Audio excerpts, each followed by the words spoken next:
Welcome back. Tonight, our positivity rate is at 5%. While the number of cases per day is much lower now than what we've seen, the number of deaths in our state are staggering. Almost 17,000 people have died from COVID here in Arizona. As positivity rates rose, death rates soared. Governor Ducey said he was listening to our health experts.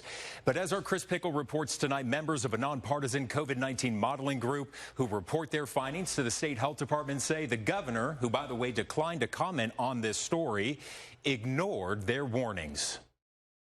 When you look at the sheer number of the people in Arizona who have died, were a lot of those deaths preventable? Yes. An evaluation that's not based on hindsight, but science and information provided to Governor Doug Ducey throughout the pandemic. Are you saying that Governor Ducey's decisions and actions led to the deaths of Arizonans? His decisions led to more cases than otherwise would have happened, and some of those cases resulted in hospitalizations and deaths.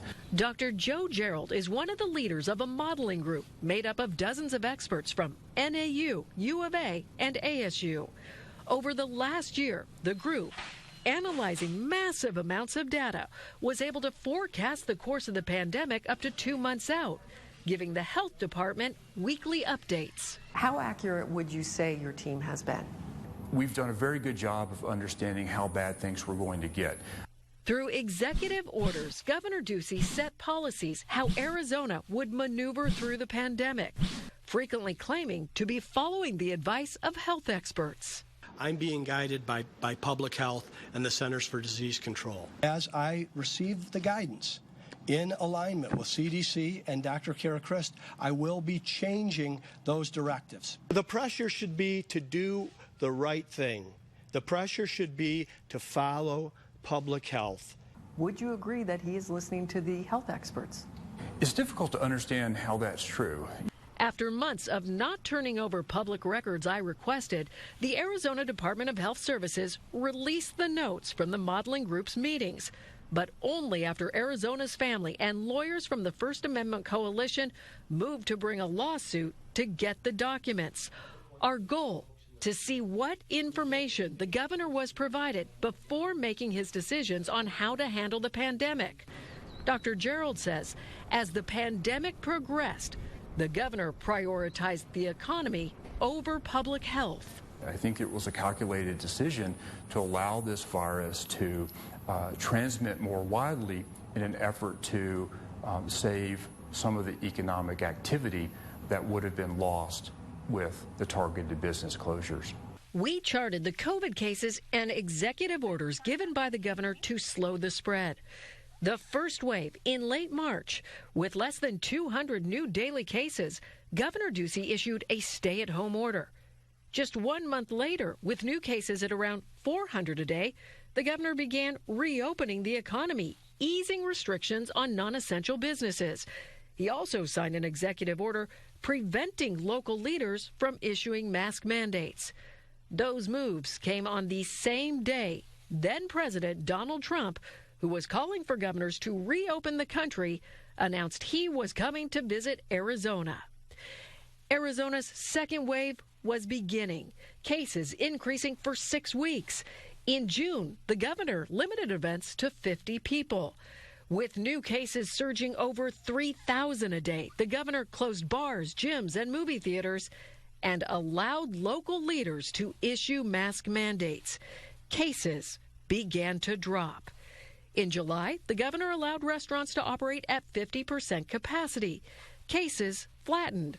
Under the governor's orders, schools offered in-person instruction. Concerns were raised as people began to travel for the holidays. The third wave began in October and would hit levels higher than any other time during the pandemic. The governor expanded outdoor dining. Cases peaked in January at more than 12,000 cases in one day. Looking at the data, each surge in cases brought a surge in deaths, more than 10,000 in the third wave.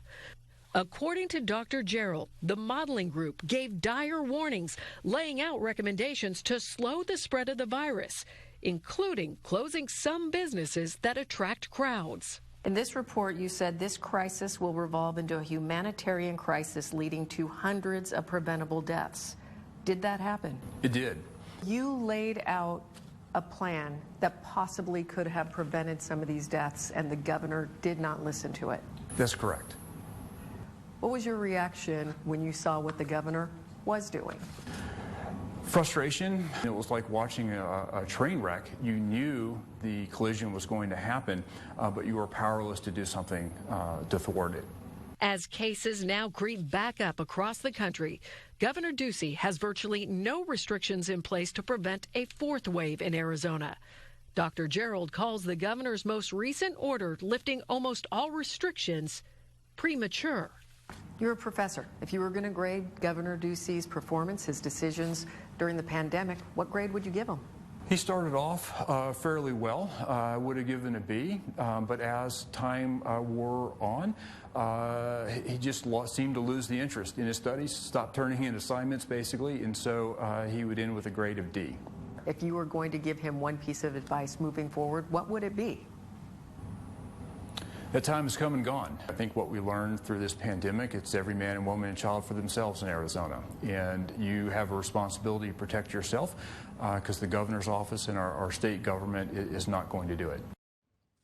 And it's not just Dr. Gerald. Over the last year, I have talked to several members of this modeling group who have shared the same concerns that the governor was not prioritizing public health, but they were not comfortable going on camera because of fear of retaliation. Now, again, we asked to interview the governor for this story, but his office declined my requests. And Chris, a lot of people are getting vaccinated right now in Arizona, right? Everyone 16 and up now eligible for the shot.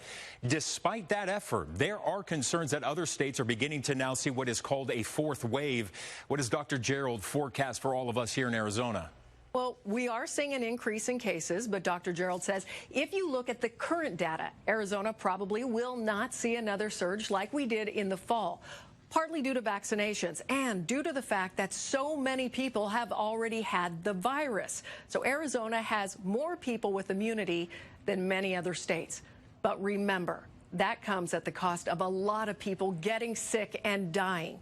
Arizona is actually 6th in the country for cases and deaths per capita. All right, so Chris, this modeling group, which you highlighted in that story tonight, they give all their information to the state health department.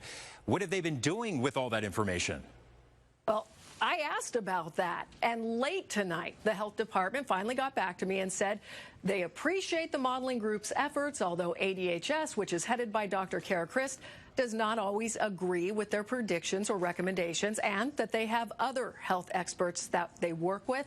But we do want to point out that this modeling group continues to provide their information to the state. And that is our CBS 5's Chris Pickle with that investigative report. Chris, thank you. Interesting report. All right.